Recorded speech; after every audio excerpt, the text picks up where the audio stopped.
Jesus replied, "Do you see these buildings? They will certainly be torn down. Not one stone will be left in place." Ang prophecy kasi sa Biblia, hindi nilalagyan ng date. Kumisan halo-halo yung past, present, and future, kaya napakalaking kalituhan sa marami ang pagbabasa nito. So itinuro ng mga disipulo ng Panginoon sa kanya yung mga gusali ng Jerusalem, at sabi niya, darating ang panahon, mabubuwag ang lahat ng mga yan, walang matitirang nasa tamang lugar na mga pader o mga bato. At naganap na po ito noong AD 70. Doong nag-revolt ang Israel against Rome, and Rome crushed the revolt, destroyed all the buildings, especially the temple, and dispersed all the Jews from outside of Palestine or that area. Tapos na yon. Nung 70 AD pa, naganap na. Kung gusto nyong basahin na, yun na nga ang kaganapan nung sinabing bubuho ang templo at ang mga gusali ng Jerusalem. Matthew 24 verse 3, "Later, as Jesus was sitting on the Mount of Olives, his disciples came to him in private and asked, 'When will this happen? And what will be the sign of your coming and of the end of the world?'" Yun ang tanong. Ano daw ba ang magiging senyales na babalik na si Jesus at magwawakas na ang mundo? Hindi tinanong yung second coming. Ang sinabi, "When will be the sign of your coming?" Kasi maraming nagbilang na, pag dumating na si Jesus ang nasa mga ulap, may mga trompeta, second coming. Samantalang yung pagkakapanganak kay Jesus, kung tutuusin ay second coming na. Dahil sinasabi sa John 1:1 that the Son had been with the Father from the beginning. Na noon pa man, narito na ang anak nang nilikha pa lang ang sandaigdigan. So hindi pwedeng bilang-bilangin yan exactly kasi maraming posibleng meaning. Katulad noon, nung ipinanganak si Jesus sa Bethlehem, kung tutuusin, yun na ang second coming. Kaya huwag masyadong maging mapako sa mga pagbibilang, sa mga eksaktong panahon, eksaktong dates, na nakakatakot lamang. At pag sinabing, what will be the sign of the end of the world? Ano kaya ang ibig sabihin ng world? The end of the planet? Or the end of their world system? Yung mundo nila, the end of the world dominated by the Jewish temple, yun ba ang end of the world? The end of the world dominated politically by the Roman God, the emperor, yun ba ang end of the world? What world? Which world will end? Pag kasi binasa mo agad na yung end of the world, ay planet agad, maraming ang natatakot. Pero ano bang kahulugan ng daigdig, ng mundo? Mundo mo, mundo ko, mundo ng mga Aita, mundo ng mga Amerikano, mundo ng mga artista. Hindi planeta yon. System. Isang uri ng social, political system. So yung end of the world ba ay end ng isang political system, isang religious system, isang culture, isang nation. Dahil noong AD 70, nawakasan din ang Jewish nation as it was known for thousands of years. Matthew 24, 4-5, Jesus answered, eto daw yung mga senyales that the world will end. They will say they are the Messiah and they will fool many people. Don't let anyone fool you. Many will come and claim to be me. So isang sign daw yon na magwawakas yung world. Remember, hindi kailangang planet ang ibig sabihin nun. This had already happened right after the times of Jesus. And this continued to happen from then until now. Marami nagkiklaim na sila ang Messiah, sila ang anak ng Diyos, sila ang tagapagligtas. Matthew 24, 6-9, "You will soon hear about wars and threats of wars. But don't be afraid. These things will have to happen first. But that isn't the end. Nations and kingdoms will go to war against each other. People will starve to death. And in some places there will be earthquakes. But this is just the beginning of troubles. You will be arrested, punished, and even killed. Because of me, you will be hated by people of all nations." So kausap dito ng Panginoon ang kanyang mga mananampalataya, ang kanyang mga alagad na at that time, culturally, religiously, kahalo pa ng buong Israel, hindi pa malinaw na sila'y nakabukod. So ang kausap pa ay bayang Israel o mga Kristiyano lamang o yung mga Kristiyanong Hudyo na nung panahon na yon ay hindi pa malinaw na may iba na silang distinct religious identity. Now, these intense persecutions and hardships happened already. Right after the time of Jesus, kutakot-takot ang persecution ang nangyari. So kung gusto mong ibilang na ito na ang katuparan, ibig sabihin, natupad na. Pero kung gusto mong ibilang ang lahat ng persecution na nangyari all throughout time, and then later on, persecution of Christian versus Christian, pwedeng sabihin mong ay patuloy pang nangyayari, at pwedeng sabihin mo rin, baka may mangyayari pa. Pero kung unawain ang kasaysayan, pwede mo masabing nangyari na rin yan. At marami pang dahilan para isipin, oo nga, nangyari na, at tatalakayin natin. Matthew 24:10-12, many will give up and will betray and hate each other. Many false prophets will come and fool a lot of people. Evil will spread and cause many people to stop loving others. Again, matagal lang nangyari yan, at patuloy ring nangyayari pa. Matthew 24:13, but if you keep on being faithful right to the end, you will be saved. End of what? End of the planet, end of the world, end of the culture, end of the political or religious system. What end? Hindi nilinaw. Pinangahawakan ito ng mga sinasabing kailangan, hindi ka titigil gumawa ng mabuti because you are saved by works, kasi you must be faithful to the end. Para ka ma-save, ginagamit ito para doon sa doctrine ng nangawalang kaligtasan. Kailangan daw, lagi ka nagpe-perform para hindi mawala. But the reading will be out of context because it's not even clear kung end of what? End of the reign of the temple, end of the Jewish sacrificial system, end of the Roman emperors. What end? The systematic persecutions actually already happened also. And the church remained faithful. And if you like to look at it that way, therefore the church continues to be saved. Because in AD 70, the temple was destroyed by Titus, the brother of the Roman emperor. And when the temple was destroyed, the Jewish sacrificial faith system ended. If you like to call it so, the world of the Jews ended in AD 70 as it was known since the time of their ancestors. Ang buhay kasi at relihiyon ng mga Hudyo ay nakaikot sa pagsasakripisyo ng mga hayop. Pero nung sinira ng mga Romans ang temple mula noong AD 70 at hindi na nabuo nun hanggang ngayon, wala nang sacrifices. Nagwakas ang relihiyon na kilala nila. Their world ended. Yung bang end of the world na tinutukoy, that you must be faithful up to the end of that? Because at the end of the Jewish sacrificial world, Christian world begins where the sacrifice is already because of the death of Jesus and His resurrection. So nag-end ang isang religious system, nag-end ang isang nation, ang isang cultural system.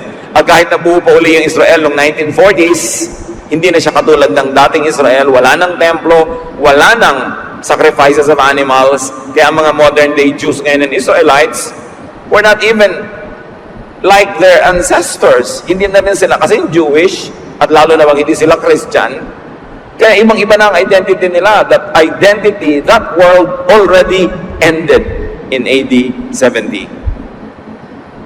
In 313 AD, Emperor Constantine ended the systematic persecution of Christians.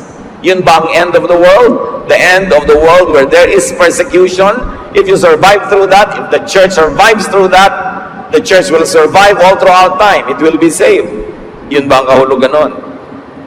Ano pa daw ang signs of that end? The end of that world? Matthew 24:14. When the good news about the kingdom has been preached all over the world and told to all nations, the end will come. Pag naipamalita na daw sa buong daigdig, ano na namang daigdig? What world? The Roman world, which was to the people in the biblical times, was the world. Hindi naman nila inuungkat yung Chinese world, yung Indian world sa India. Hindi naman niya inuungkat yung African world. Pag sinabi sa Bible na world, ibig sabihin, the Roman Empire. Yun lang naman ang kilala nilang world eh. So sabi niya, pagka ang good news ay na-preach sa buong world, the end will come. In 395 AD, Christianity became the state religion of Rome, and the Roman Empire's only legal and official religion. In other words, the good news has been preached throughout the whole Roman world. And Christianity became the state religion of the empire. The good news about the kingdom of God has been preached all over the world, the Roman world. And soon it will reach across the entire planet because of the colonizations coming from Europe, which was influenced by the Roman world, which had become Christian. Magsisimula doon yung reign of the Lord. Ito ba yung iniisip ng iba na darating ang Diyos na nakasakay sa mga alapaap, o yung paghahari ng Kristyanismo, ng Christian Church, and specifically the Roman Catholic Church all over the Roman Empire? Yung ba yung tinatawag na reign of the Lord, the kingdom of heaven, the end of the world, which is a pagan Rome? Napakaraming pagpapakahulugan. Para maging isa lang ang basa mo at isipin mo lang yung kaisa-isang basa na yon, maraming maliligaw, maraming matatakot, at maraming pananalig ang mawawala sa tamang lugar.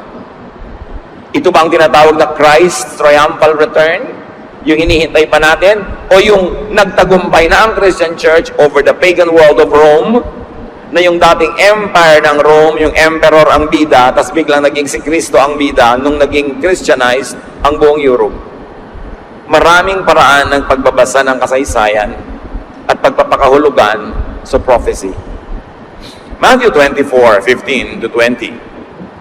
Jesus continues, "Someday you will see the horrible thing in the holy place, just as the prophet Daniel said. Everyone who reads this must try to understand. If you are living in Judea at that time, run to the mountains. If you are on the roof of your house, don't go inside to get anything. If you are out in the field, don't go back for your coat. It will be a terrible time for women who are expecting babies or nursing young children.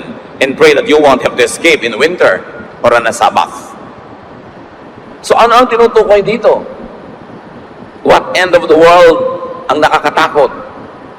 Again, as history tells us, in AD 70, when Rome crushed the Jewish revolt, Rome dispersed all the Jews, killed so many, massacred so many people, destroyed all the buildings, very especially the temple. At ito ba ang tinutukoy ng Panginoon na pag nangyari yon, tumakas na kayo, huwag na kayong magbalak na magbalot-balot, mag-ayos-ayos kasi walang panahon. At sabay ipanalangin nyo na huwag winter mangyari to. Why not? At huwag daw mangyayari sa Sabbath, kasi ang mga Jews are allowed to travel only half a mile during the Sabbath. Kaya kung gyera, pag nilusob sila ng kaaway during the Sabbath, mahuhuli silang lahat dahil hindi sila pinapayagan ng batas na maglakad, tumakbo o tumakas ng higit sa kalahating milya. Kaya natatalo sila pag mga gyera dahil sa Sabbath na yan. Nalalaman ng kaaway, lusubin natin sila pag Sabbath, bawal magtrabaho. So hindi nila pinagtatagulan sarili nila, natatalo sila. Hanggang umimbento na sila ng addendum sa batas na pagka-gyera, pwede nila ipagtagulan kanilang sarili. Kasi nakikita nila, mauubos sila pag sinunod nila yung batas. Matthew 24:21-22. "This will be the worst time of suffering since the beginning of the world, and nothing this terrible will ever happen again. If God doesn't make the time shorter, no one will be left alive. But because of God's chosen ones, He will make the time shorter."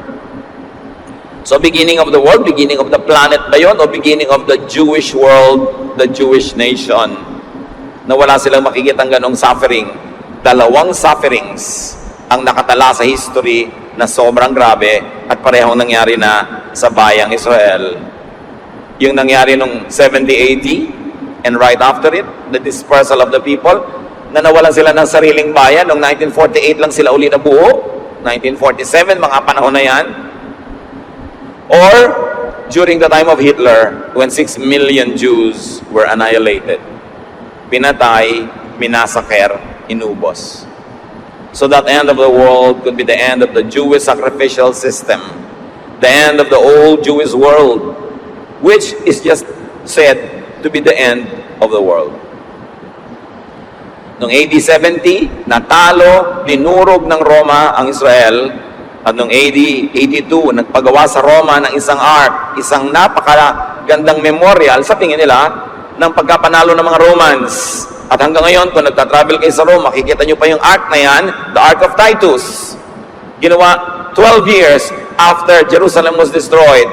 At detail yan, makikita ninyo na dinala sa Roma ng mga Romans yung menorah, yung symbol of the Jewish faith na parang candle holder.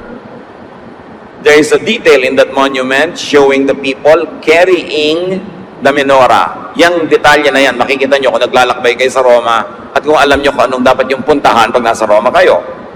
Ayun, yung menorah, yung lalagyan ng malalaking kandila na nasa templo, dinala nila patungo sa Roma.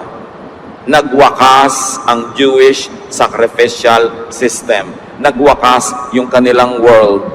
Yun ba ang world na the end of the world na tinatawag?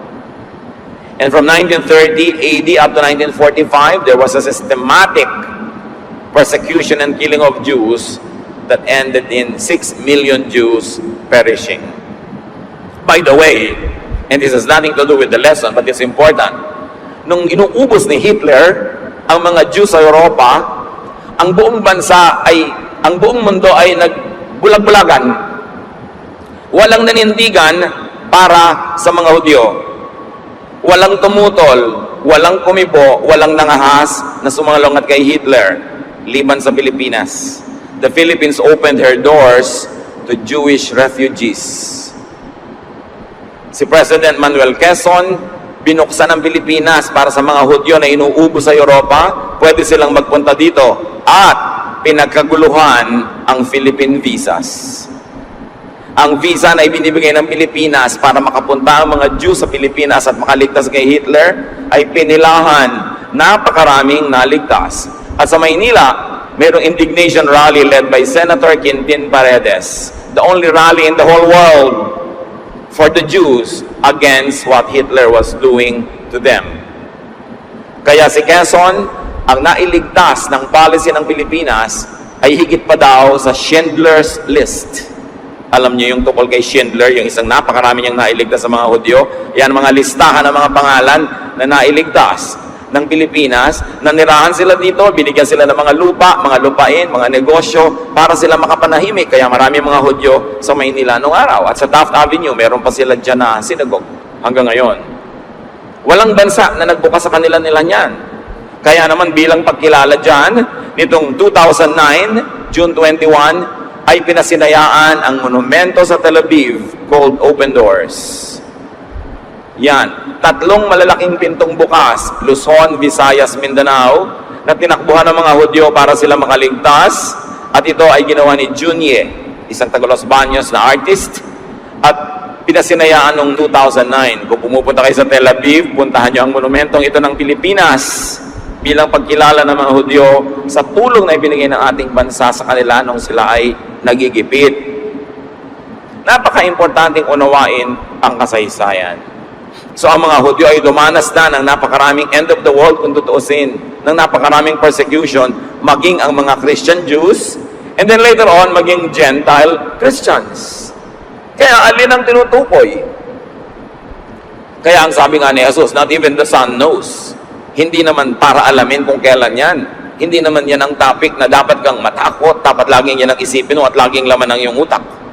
Now back to Matthew 24, 23 to 27. Someone may say, here is the Messiah, or there he is, but don't believe it. False messiahs and false prophets will come and work great miracles and signs. They will even try to fool God's chosen ones. But I have warned you ahead of time. If you are told that the Messiah is out in the desert, don't go there. If you are told that he is in some secret place, don't believe it. The coming of the Son of Man will be like lightning that can be seen from east to west. Marami daw ng mga false Christ will come. But don't believe reports of the Messiah's coming till you experience and verify it personally. Huwag daw maniniwala kahit sino ang nagbabalita. Dapat ikaw mismo ang makaramdam, makakita na si Jesus ay nandyan na nga. In other words, don't go after false messiahs. At sino ang false messiah? Yung nalaman mo lang dahil sa balita, dahil sa kwento lang ng iba. Kailangan ikaw mismo ang makaranas noon. At meron pa ba na higit na magandang second coming o third coming, ikailan man yon, kundi yung nung tinanggap mo si Jesus, ay nakiisa siya sa iyong puso. Nung humingi ka ng tawad sa iyong mga kasalanan, nanalig kay Jesus at inanyayahang pumasok sa iyong puso, ay pumasok siya. Yun ang pinakamahalagang coming of Jesus. Kung nangyari na sa buhay mo yun, huwag ka nang sobrang mag-intay ng kung ano-anong coming. Because that is the most important one. That Jesus has come into your world, into your heart, into your mind, into your spirit. That the Spirit of God the Father through Jesus becomes one with you. Yun ang napakahalagang pagbabalik ni Jesus. Nung ika'y binalikan, pinuntahan, dahil naniwala ka at inanyayahan mo siya. Yun ang personal. Walang ibang pwedeng magsabi sa iyo na tumanggap ka na nga, na dumating na nga si Jesus, dahil ikaw lang makakaalam nun. Yun ang paniniwalaan, yung sinasabi ng iyong puso, sinasabi ng iyong espiritu na, yes, Jesus is already in my heart. Nasa puso niya na ba si Jesus? Kung nasa puso niya na si Jesus, dumating na siya sa inyo. Napakahalagang intindihin yun. Huwag kayong tumunganga na nakatingin sa mga alapaap ng kahihintay. Jesus is in your heart. At kung literal man ang magaganap na darating nga siya sa ganung paraan pa, dagdag na lang yon.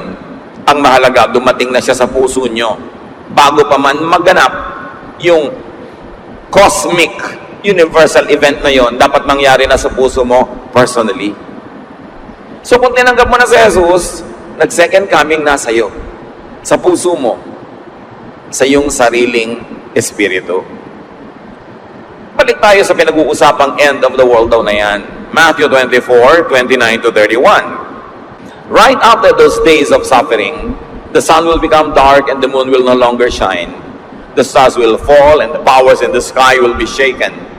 Then a sign will appear in the sky, and there will be the Son of Man.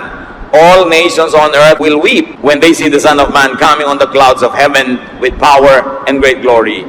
At the sound of a loud trumpet, He will send His angels to bring His chosen ones together from all over the earth.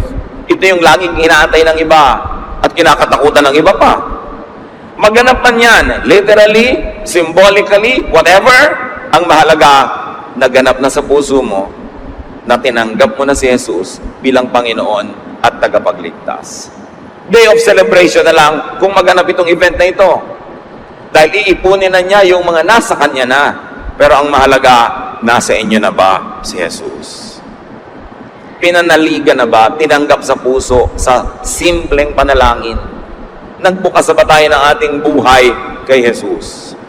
Literal man o symbolic yan, o pareho, ang mahalaga, kasali ka na kasi nasa puso mo na si Jesus bago pa man ito maganap. Matthew 24:32-35. Learn a lesson from a fig tree.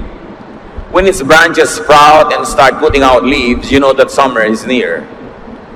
So when you see all these things happening, you will know that the time is almost come. Now pay attention to this, church. Jesus says, I can promise you that some of the people of this generation will still be alive when all this happens. The sky and the earth won't last forever, but my words will. Sabi ni Jesus, manalig kayo, ako nagsasabi sa inyo, hindi kayo lahat mga uubos, hindi kayo lahat mga mamatay bago mangyari ito. Mangyayari ito, meron pa sa inyo mga buhay. Itong mga generation na ito, nakausap ko. Kaya nakikita natin, nakaramihan sa sinasabi ni Jesus na yan tungkol sa end of the world, ay magaganap sa first generation of Christians. Kasi sabi niya, kayo mga nakikinig nito, may mananatili pa sa inyong buhay, mangyayari na ito. 2,000 years ago na yon. Malinaw na maraming kaganapan sa binabanggit sa Matthew 24 naganap na noong pamang first century.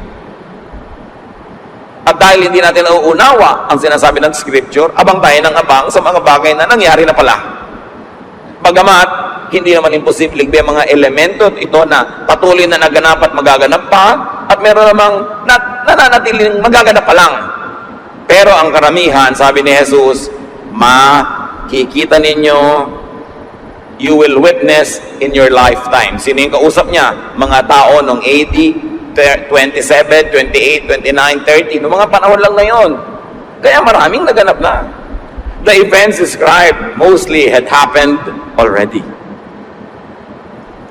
Jesus promised that such events would happen within the lifetime of the generation that He was talking to. At sabi niya sa Matthew 24, 36 to 39, no one knows the day or hour. The angels in heaven don't know, and the Son Himself doesn't know. Only the Father knows. When the Son of Man appears, things will be just as they were when Noah lived. People were eating, drinking, and getting married right up to the day that the flood came and Noah went into the big boat. They didn't know anything was happening until the flood came and swept them all away. This is how it will be when the Son of Man appears. Here, many people believe ang pinag-uusapan ay bagay na darating pa lang. So maraming tinutukoy sa prophecy, mangyayari na agad, patuloy na mangyayari sa mahabang panahon, at merong special na mangyayari sa kaduluduluhan lamang. Ang point, hindi tinukoy kung alin doon ang alin. So ano ngayon ang saysay na pag-aralan ng mga bagay na hindi mo alam kung naganap na? Well, marami tayong pwedeng malaman na naganap na. E paano yung magaganap pa lang? Ang mahalaga, nasa puso man na si Jesus. Maganap man yun as we expect, maganap man yun sa paraang inaakala natin o sa ibang paraan, hindi na yun ang mahalaga. Ang mahalaga, kasama ka sa mga tatawagin at iipunin dahil si Jesus nasa puso mo na bago maganap ang mga pangyayaring ito. So walang dapat katakutan. Hindi dapat mag-resign sa trabaho, tumigil sa pag-aaral sa eskwela, hindi dapat ibenta lahat ng mga ari-arian at i-donate kung saan-saang simbahan dahil iniisip mo lang babalik na si Jesus. Paano namang datnang kamayaman? Ano namang masama doon? Ano naman ang masamang datnan ka na nasa beauty parlor? Masama ba yun? Ano naman ang masamang datnan ka na nagkakape o nagmimisyon? Kasi siyempre sa isang 24 hours, sa isang 7 days a week, sa isang buwan, sa isang taon, lahat naman ginagawa mo eh. May nagre-relax ka, may nagtatrabaho ka, may nag-aaral ka, may gumagraduate ka. Ano naman na masama kahit alin doon, abutan ka ng Panginoon. Ang mahalaga, nasa puso mo si Jesus pagdating niya. Ano man ang ginagawa mo. Hindi ka kailangan magpa-blackmail sa mga relihiyon na ibigay ang lahat ng ari-arian mo sa simbahan, darating ang si Jesus. Marami nang nagbigay 50 years ago. Ayun, wala tuloy silang kapera-pera, hindi pa rin naman dumating. Marami nag-resign sa trabaho, pinatigil ang mga anak sa eskwela. Kasalanan ba na abutan ka na nag-aaral ng algebra? Pananakot kasi yan ng mga relihiyon para sumidhi ang attendance, dumami ang donation, at lahat maging servants of the church. Pero ano naman kung abutan ka? Ang Panginoon mismo ang lumikha ng 7 days a week na may ikapitong araw ng pahinga. Masama bang abutan ka sa araw ng pahinga? Araw naman yun ng pahinga. Huwag tayong magpa-blackmail sa pananakot ng second coming na yan. It will be a joyful occasion. Ang mahalaga, nasa iyo si Jesus. At syempre, mahalaga na marami kang ginagawang tama, paglilingkod, kahit hindi pa yun ang sa akto ay abutan pagdating niya, kahit abutan kang tulog, alam naman ng Diyos na natulog ka dahil napagod ka na kagagawa kahapon, kahit nang abutan sa iyo ngayon tulog ka, sinong mamasama nun? Kung alam naman niya na ang batting average mo, ang karamihan ng ginagawa mo ay paglilingkod, kahit abutan ka nagpapasarap sa buhay, God wants you to enjoy life. So, napaka-importante mga kapatid, huwag magpadala sa kung ano-anong uri ng mga pananakot. Matthew 24, 40 to 44, 2 men will be in the same field, but only one will be taken, the other will be left. 2 women will be together grinding grain, but only one will be taken, the other will be left. So be on your guard, you don't know when the Lord will come. Homeowners never know when a thief is coming, and they're always on guard to keep one from breaking in. Always be ready. You don't know when the Son of Man will come. Yung tinatawag ng maraming rapture na napaka-literal, may dalawang tao, toink, mawawala yung isa. May dalawang lalaki, toink, mawawala yung isa. Literal kaya ito o symbolic? Ibig sabihin ba talaga nito, may mga taong biglang maglalaho? Kaya iba ayaw sumakay sa aeroplano, paano na kung buwan agad ng piloto, biglang mag-toink, di nawala ng piloto? Paano na kung biglang nawala yung doktor, ino-opera ka, open heart surgery, sino magsasara? Kaya yung iba nagkakaroon ng daming takot. O symbolic ba ito? Nang ibig sabihin lang ay ito, May mga taong kukunin ng Panginoon dahil nanyalig sila, at meron hindi, kasi hindi sila nanyalig. Pwede kayang ganun ang reading? Pwede rin. Yun nga ang biblical prophecy and language, maraming pwedeng basa. Lugi yung makikitid ang utak na isang basa lang ang nababasa, isang point of view lang naririnig. Natatakot tuloy. Pwede yan na literal, pwedeng symbolic, pwedeng both. Pero isa lang ang mahalaga na gusto ko idiin, na nag-second coming na si Jesus sa puso nyo. Personally, tinanggap nyo na. Who cares about the details? God will take care of the details. Ang mahalaga, mag-rest ka, maglingkod ka, magpahinga ka, go on with life. Plan as if Christ will not return in 1,000 years, but live a righteous life as if He would return this minute. Yun dapat ang magandang policy. Matthew 24, 45 to 51. Who are faithful and wise servants? Who are the ones the master will put in charge of giving the other servants their food supplies at the proper time? Now, Jesus is coming to the most important part of His teaching, so pay attention. Sabi niya, servants are fortunate if their master comes and finds them doing their job. You may be sure that a servant who is always faithful will be put in charge of everything the master owns. But suppose one of the servants thinks that the master won't return until late. Suppose that evil servant starts beating the other servants and eats and drinks with people who are drunk. If that happens, the master will surely come one day, on a date at a time when the servant least expects him.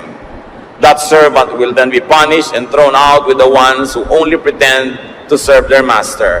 Then they will cry and grit their teeth in pain. Ito na ngayon, sinasabi ni Lord, dahil hindi nyo naman alam kung kailan, maging matapat kayo sa Diyos. Maging matapat kayo sa paglilingkod, sa pamumuhay. Pero hindi niya sinabing huwag kayo magpahinga. Hindi niya sinabing puro tiis. Sabi niya, maging matapat kayo. Your batting average should be high, and that should be good enough. Sino daw ang matalinong servant? Yung hindi magpapabaya kahit parang natatagalan yung pagdating ni Jesus. Pero kung ikaw naman naglilingkod, at tulad nga ng sabi natin, doon sa oras na pagdating niya, ay nabuta ka nagpapahinga, pero alam naman niyang the other day, sa pagod ka kalilingkod, hindi naman mamasamahin yun. Alam naman ng Diyos ang ginagawa mo, kahit noon, at ngayon, at kahit bukas. So mahalaga mga lessons, kapatid, don't be obsessed with the second coming. Huwag laging yun ang isipin nyo, yung pagdating sa puso nyo ni Jesus ang unahin. Manalig sa Kanya, tanggapin siya bilang Panginoon tagapagligtas, anyayahang sumayin nyo, sumapuso nyo, at dumating man siya literally or not, matagal man o mabilis. Talaga gusto mong dumating si Jesus? Dapat lagi kang nasa fellowship, lagi kang nasa ministry, nasa church, sa mga ginagawa ng church. Dahil sabi ni Jesus, Matthew 18:20, for when 2 or 3 gather in my name, there I am with them. So huwag maging hypocritical na laging nakatingin sa langit, sa alapaap, iniintay ang pagdating ni Jesus, tapos hindi umaten ng church. Walang ministry. Hindi nakikiisa sa mga kapatiran. Dahil tuwing may 2 o 3 nagtitipon para sa Panginoon, nandun si Jesus. Ba't mag-aantay ka pa nung malayong may mga kasama pang ulap, at yung may 2 o 3, nandun siya. So kung talagang mahalaga sa ating makaniig si Jesus, makasama siya, be one with the believers. Be seen, be present, do your part, be in the fellowship or ministry as much as you could. At nagkakaroon ng 2nd, 3rd, 4th, 5th, 10th, 1,000, 1,500 coming sa buhay mo tuwing nagkakatipon-tipon kayo para parangalan at paglingkuran ang Diyos. Another important lesson is don't be afraid. Hindi nakakatakot ang second coming o ikailang bilang man yon. Pagdiriwang yon ng mga anak ng Diyos. Tiyakin mo lang na anak ka. To as many as received Him, who believed in His name, He gave the right to become children of God. Sabi ng John. Yun ang tiyakin. Pag natiyak mo na yun, wala ka nang dapat katakutan pa. O baka naman hindi mo abutan yung coming na yun dahil baka sumakabilang buhay ka na, dinauna ka na, advance. O di nakita mo na rin ang Panginoon, nakasama mo na siya lalo, hindi rin nakakatakot. Basta pareho lang yun. Kaya ang sabi ni Lord sa John 16:33, I have told you these things so that in me you may have peace. In this world you will have trouble, but take heart, I have overcome the world. Nagapi ko na ang sandaigdigan, huwag ka nang mag-struggle dyan.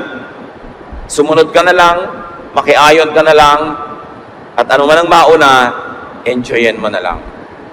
Sabi niya, huwag kayong matakot, huwag kayong maglumihanan. Don't believe any Messiah that you would not experience personally. Pag hindi mo naramdaman sa puso mo, nakita mo dumarating kasama ng mga anghel sa alapaap, huwag kang maniwala na anak yun ng Diyos. Ang linaw-linaw. Huwag kang pumunta doon dahil nandun daw siya, huwag kang pumunta dito dahil nandito daw siya, huwag. Kasi fake yun. Sinabi na ni Jesus noon pa. And all throughout time, ang dami pa rin nadaya. At marami pa rin nadadaya. Kasi hindi nag-aaral mabuti. Paniwala ng paniwala sa yaya ni kumare. Sa yaya ni ganun, sa yaya ni ganun. Kailangan nag-aaral ang tao na nanalangin, sinusuri ang pinaniniwalaan. And do have peace. Kailangan magkaroon ng kapayapaan ng tao, patahimik. Don't ever be afraid, but do have peace. And do serve the Lord's body faithfully, anytime, every time. Always be in the fellowship. Because every time there is a fellowship, Jesus is there. Gaano kahalaga yun? Kaya ang sabi sa Bible, huwag niyong pababayaan ang pagtitipon-tipon. Do not neglect the fellowship. Be there. Pag may gawain ang kapatiran, nandun ka. Very glorious. Pero madali, maraming beses na dumadating si Jesus sa buhay natin araw-araw. Huwag niyong baliwalain yon at huwag niyong palampasin. Ama namin, patuloy niyo kaming turuan.